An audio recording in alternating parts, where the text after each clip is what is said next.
Hey everybody, Unstable Gamer here, and tonight we're going to be talking about Marvel Strike Force. We're going to go over the Q&A mailbag that was released on Friday evening, and I'm going to talk a little bit about why it took a little over a week for me to come out with my newest Marvel Strike Force video. But first, before we get into all of that, if you want to stay up to date with this and other games, consider hitting that subscribe button so you don't miss out.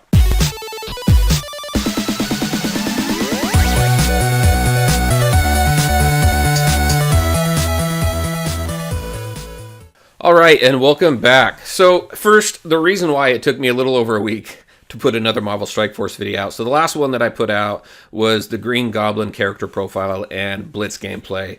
That one didn't do so well. It's the same format as some of my other ones that have done pretty well, but maybe Green Goblin is just not really all that exciting for people right now.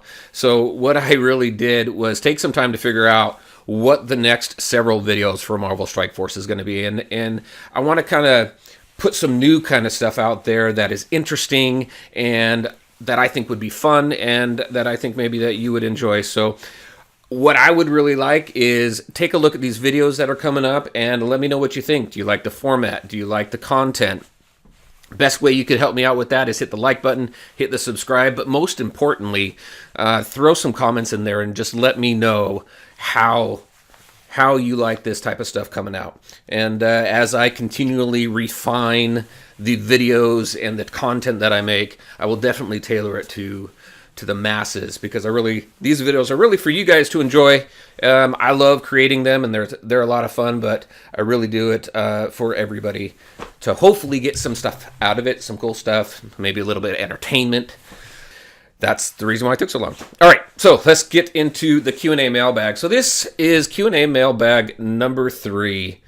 Now, as it states, there's been a couple others, but this one has me pretty excited. I think this was a really good one. The devs are tackling some of the concerns and issues that they've seen come up on Facebook and Reddit and some other avenues.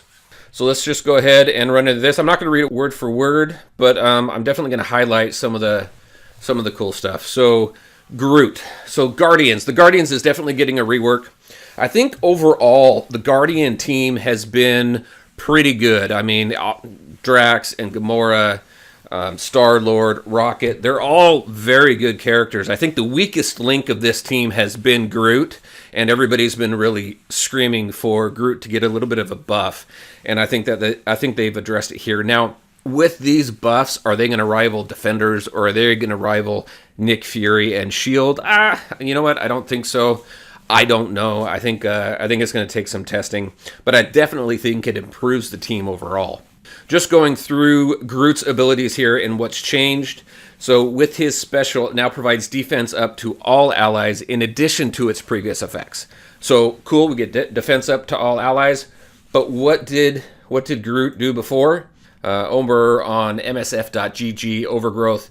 So we're going to gain 2 death proof plus apply death proof to all lowest health allies, in addition to this new defense up to all allies. So that's pretty cool. His ultimate, his heal's been slightly increased, now removes negative effects more reliably. So previously it was a 30% chance to remove negative effects. Now it's a 100% chance.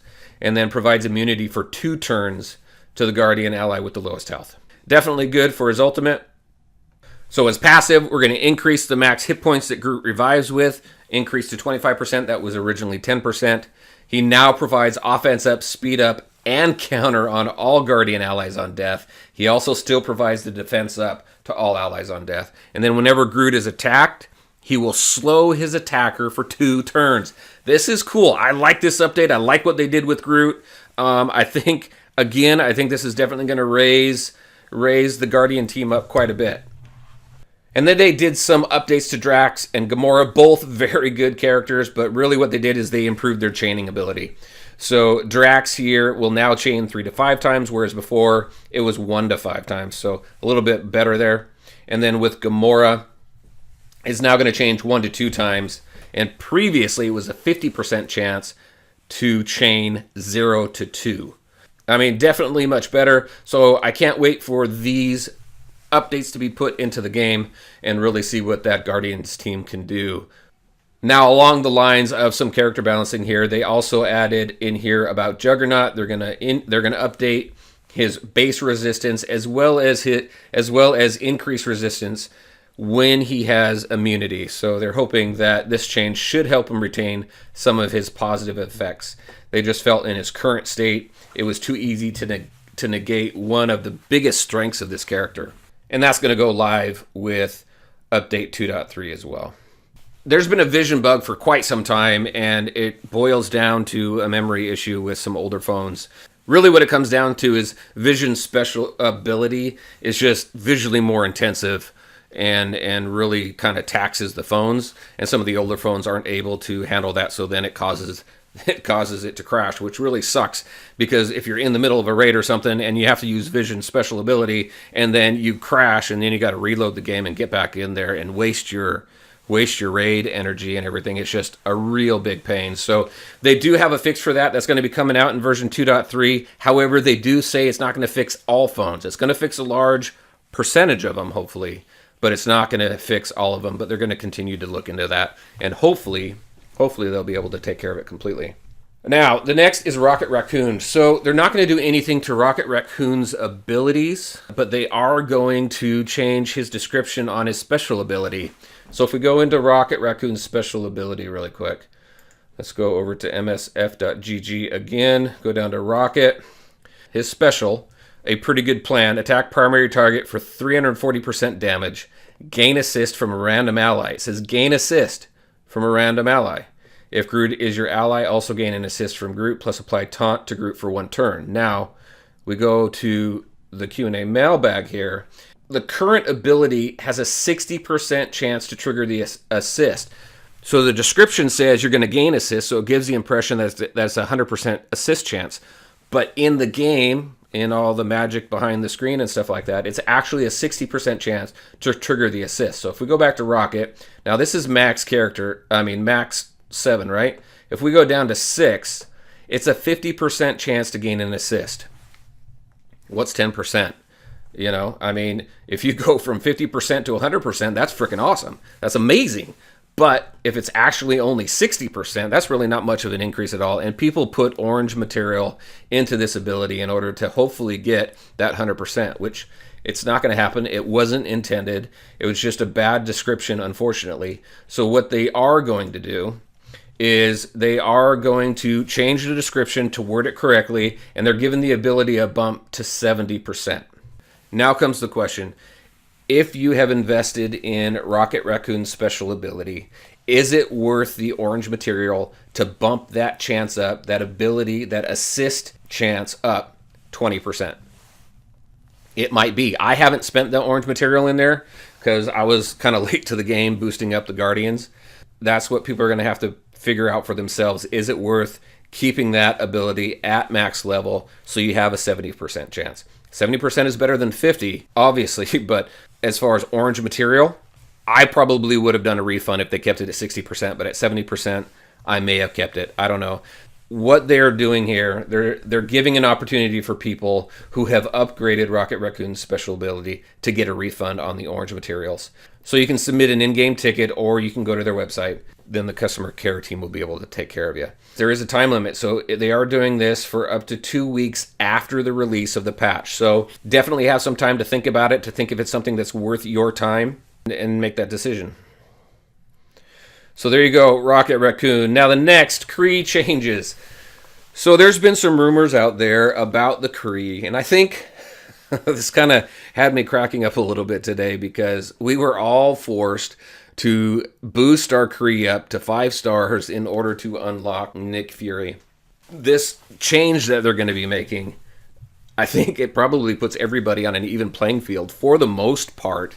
So we're not going to have to do a lot of catch up. I'm still doing a bunch of catch up on Shield. I did a bunch of catch up on Defenders. But this one right here, this change, I think is going to be kind of cool, because a lot of us who have Nick Fury are already up there. So we've already got 5-star Krees at least.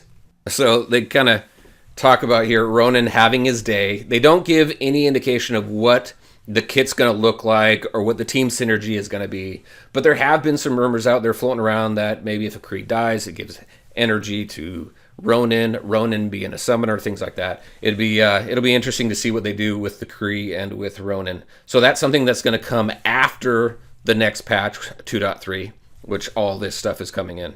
And they're also going to do a blog post about it. So we'll be able to find out fairly soon. And then just a little quick blurb here about internal testing for Alliance Wars.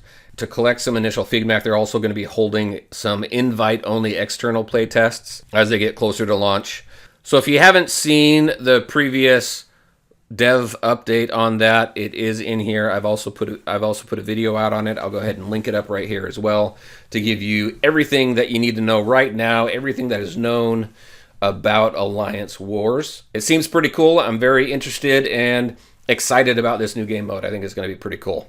One final note, despite all of our warnings, Pipster from the Alliance Legion of Cabal is now the first player to journey into Fear the Darkness. So good luck, Pipster out there.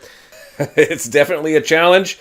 Good on you for getting in there. I'm excited to see if you're going to be the first one to complete it as well. So there you go, everybody. That is what we have for you tonight. The newest Q&A mailbag from Fox Next. I'm really excited about it. I think it's got some cool changes. I think they address some of the issues that really needed to be addressed and that have been brought up by the community. So I'm interested in your thoughts on the Q&A mailbag.